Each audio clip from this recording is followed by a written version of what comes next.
रात के अंधेरे में जब दरियाए रावी खामोशी से बहता था, जब मट्टी के घरों में दरावड़ी किसान अपने अनाज के जखीरे संभालते थे, जब मां देवी की मूर्तियां चरागों की रोशनी में जगमगाती थी, तब उफुक के उस पार एक तूफान जन्म ले रहा था।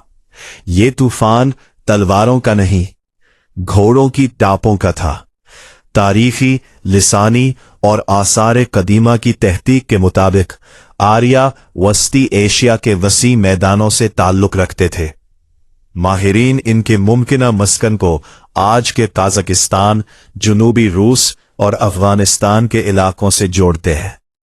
ये लोग खाना बदोश थे, घोड़े इनकी ताकत थे, रथ इनकी रफ्तार थे और जंग इनकी शनाख्त थी। इनकी जबान वैदिक संस्कृत थी, जो बाद में क्लासिकी संस्कृत में तब्दील हुई। तकरीबन 1500 कब्ल मसीह के बाद ये कबाइल हिंदू कुश के पहाड़ी रास्तों से गुजरकर शुमाल मगरबी हिंदुस्तान में दाखिल हुए। पंजाब, जिसे बाद में सप्ते संधु यानी 7 दरियाओं की सरजमीन कहा गया, इनके लिए जरखेज चरागाह थी। लाहौर रीजन, जो दरियाए रावी के किनारे वाक़ई था, इस वसी मैदान का हिस्सा था। यहां इन्हें पहले से आबाद दरावड़ी और मकामी कबाइल मिले। ये सवाल तारीख का सबसे पेचीदा सवाल है। क्या आर्याओं ने हमला किया या आहिस्ता आहिस्ता हिजरत की? तहकीक बताती है कुछ मकामात पर तसादुम हुआ होगा, सकाफती मलाप हुआ। जीनियाती शवाहिद बताते हैं कि दोनों आबादियों में इख्तिलात हुआ, लेकिन ताकत का तवाजुन बदल गया। आर्याओं ने अपनी मजहबी और समाजी बुनियाद वेदों पर रखी। सबसे कदीम मतन है ऋग्वेद। ये अशार, मंत्र और दुआएं थीं जो जुबानी रवायत के जरिए नस्ल दर नस्ल मुंतकिल हुई। इनके अहम देवता इंद्रा, जंग और बारिश का देवता; अग्नि, आग का देवता; सूर्य, सूरज और वरुण, कायनाती नज़म। ये लोग बुतों की बजाय आग के गिर्द यज्ञ करते थे। इब्तिदा में आर्या समाज कबायली था।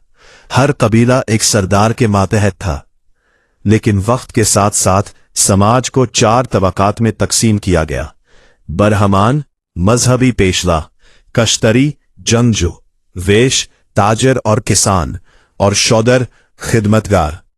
ये तकसीम इब्तिदाई तौर पर पेशे की बुनियाद पर थी, लेकिन आहिस्ता आहिस्ता ये पैदाइशी और सख्त निज़ाम बन गया।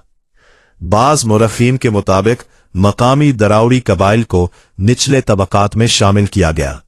दरावड़ी कहा गए, ये मुकम्मल तौर पर गायब नहीं हुए।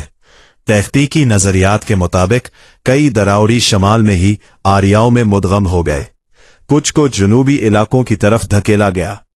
आज दरावड़ी जबानें बुनियादी तौर पर जुनूबी भारत में बोली जाती है। तमिलनाडु, केरला, आंध्र प्रदेश, कर्नाटक दरावड़ी नस्ल आज भी मौजूद है। इनकी जबानें, सकाफत और शनाख्त जिंदा है। लाहौर के इर्द गिर्द दरावड़ी और आर्याई सकाफत का मिलाप हुआ। जबान में तब्दीली आई, मजहबी रसूमात बदनिया, कबायली ताकत आर्याओं के हाथ में गई। ये वो दौर था जब हरपाई रस्मुल खत मादूम हो गया और संस्कृत गालिब होने लगी।